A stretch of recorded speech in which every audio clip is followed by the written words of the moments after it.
I spent $4,700 on a productivity course last year because the sales page said I'd learn to work less, achieve more.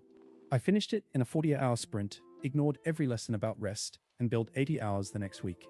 The knot in your stomach when you finally sit still is the ambition. It's the trap closing. If you are watching this, you are one of maybe 7 people who will see this video.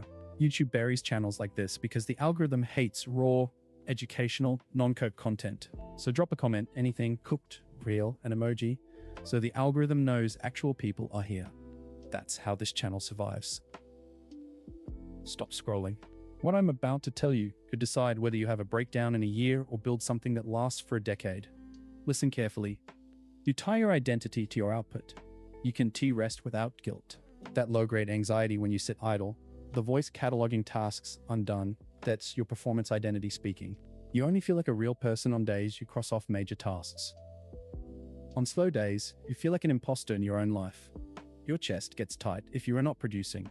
You say things like, I can relax after this milestone. You've given yourself conditional permission to exist. The unexplained fatigue, the minor illnesses after intense sprints, those aren't bad luck. They are your body forcing the rest your mind refuses to grant.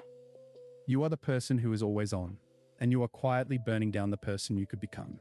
If you click off this video right now, that hum of guilt keeps running in the background for the rest of your life. 1 year from now, you'll be more tired, more resentful, and closer to the wall.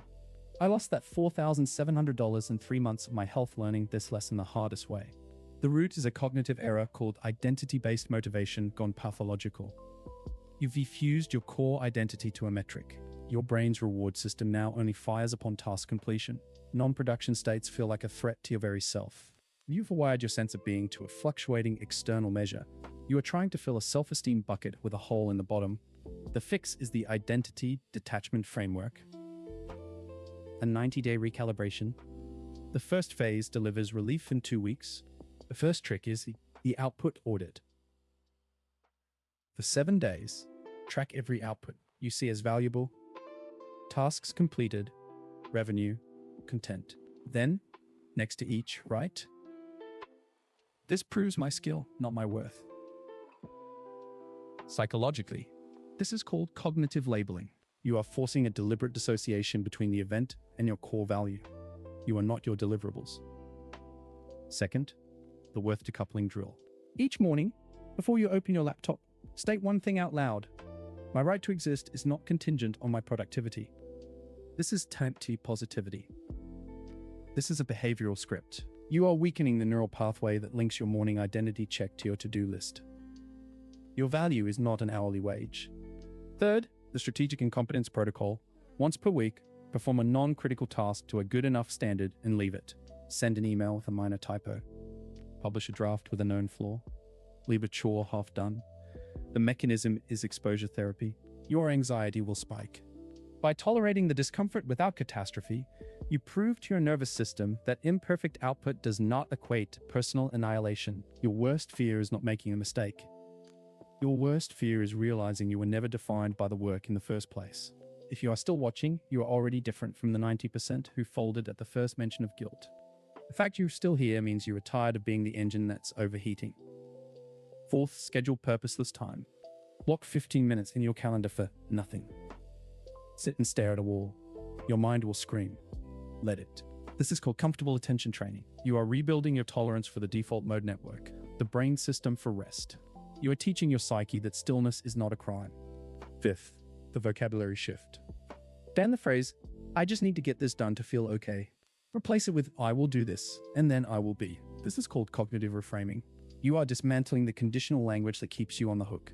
Your okayness is not a transaction. This is the part where every other channel sells you a course on effortless productivity. Cope Ledger does not sell anything. No course, no mentorship, no apply to work with me Discord. We keep the receipts. We do not run the scam, thanks to my 5 subscribers. What a legend. Be the 6th.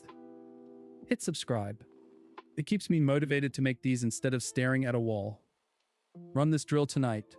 Before bed, write 3 things you did today. Next to each, write, this was an action I took. It does not define who I am. Comment the 3 things below. Just the list. I'm reading them. This is your first receipt. In 30 days, the background hum quiets.